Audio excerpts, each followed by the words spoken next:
Hello, I'm going to read you an extract from a short story called Urtebetetze Festa, which means birthday party.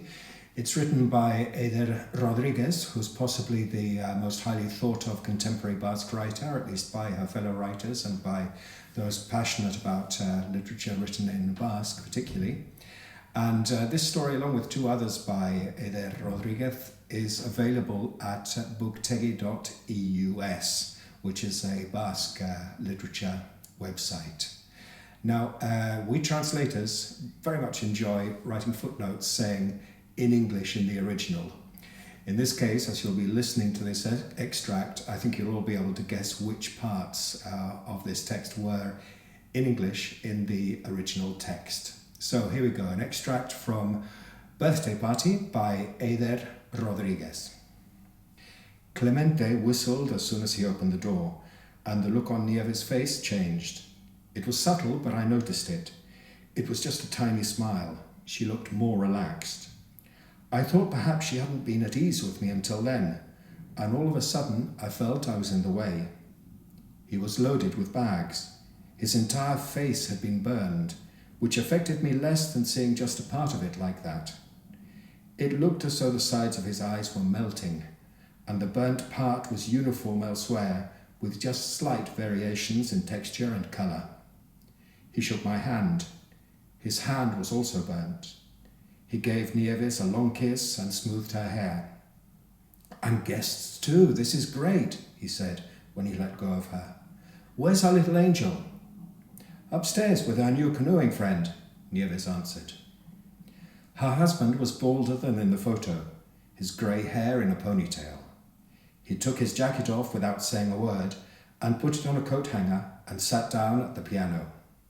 He rolled his sleeves up, undid a couple of buttons, and moved his fingers about in the air.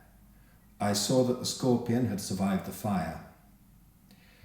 Claudia ran downstairs as soon as the first notes of Happy Birthday rang out. She gave her father a strong hug from behind. Nieves stood still in the middle of the living room, looking at them with pride. Isali came down too and sat next to me on the sofa. I put an arm over her shoulder and drew her towards me. When he finished playing the song, Clemente took a handkerchief out of the trousers pocket and dried his face.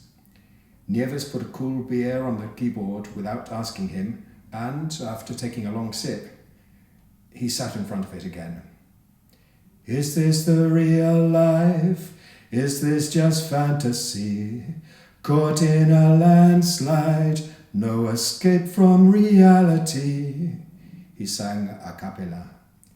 "Open your eyes, look up to the skies and see.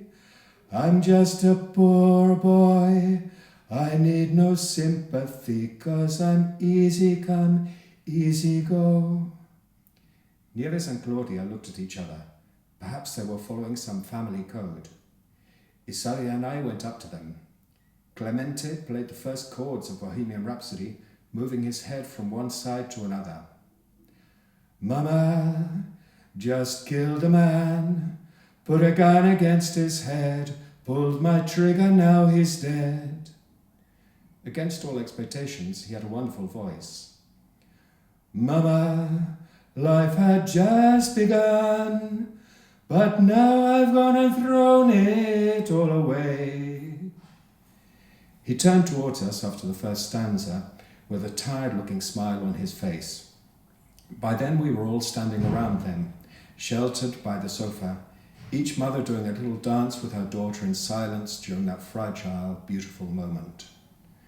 When he finished, he sat there for a second, his back to us, quite still.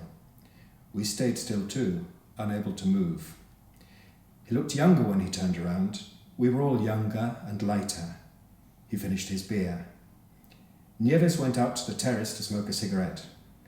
"Come with me if you want," she said before going out. "No, I'm fine here," I answered.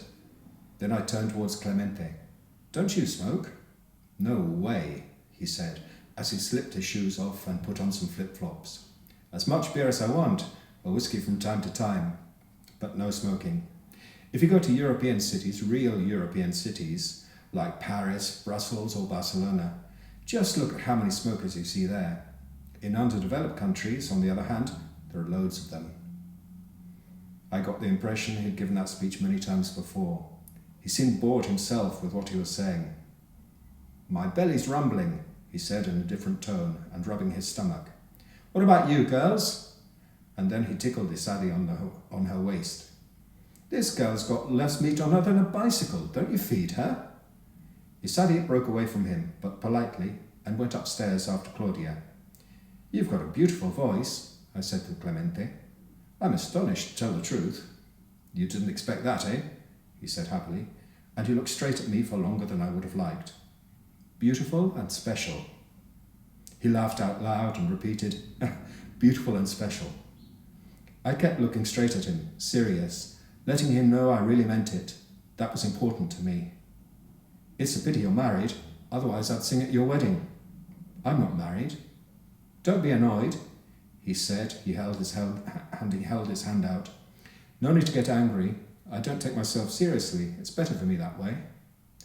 His hand was soft. I stroked the tip of his thumb for as long as I dared to. We let go of each other when we heard Nieves. By that time, the living room was full of the smell of Chinese food. Nieves came in carrying an oilcloth with a flower pattern on it. She spread it out on the low table in the living room. Then she took the containers out of the bags there and put the cushions on the sofa around the table. I realized she seemed smaller since Clemente had come, and as if the air had gone out of her. But she didn't seem angry or sad, just peaceful. Claudia and Isadi took care of taking the lids off and uncovered all kinds of sticky food. Clemente brought in the moscatel. We all sat on the floor. We used forks and they used chopsticks. Nieves winked before touching her glass to mine. She had pinned her hair back and the burn was plain to see.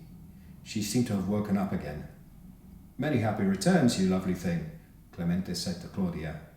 Her eyes were welling up, as were Nieves's. Claudia kissed her fingertips and blew her parents the kisses. "We're very proud of you," Nieves said, and blew her a kiss. Isadi was looking at her plate. I took hold of her chin, wanting to lift her head. I stroked her chin. The food wasn't as exotic as I had expected. They brought our sponge cake out for dessert, and everyone praised it. I felt like one of the family. We had a good time. I think they had a good time too. I hugged them when it came to saying goodbye. "Thank you, really," and I touched my heart. "Thanks to you two," Nieves answered. "And keep on playing, that was wonderful," I said to Clemente. He tucked a strand of my hair behind my ear, as if that were the normal thing to do. Nieves closed her eyes as if to give her approval. They came out to the gate. Clemente held Nieves around the waist, and she put her head on his shoulder. Nobody made any promises. I asked Isadi to sit next to me in the front. We held hands on the way back. I thought I'd come across something very special on that long afternoon, something like what I felt when I found shells on the beach, and I wanted to hang on to it. I didn't want it to get away. I wanted to keep it inside me forever, keep the discovery separate, even though I knew the wonder would disappear, little by little.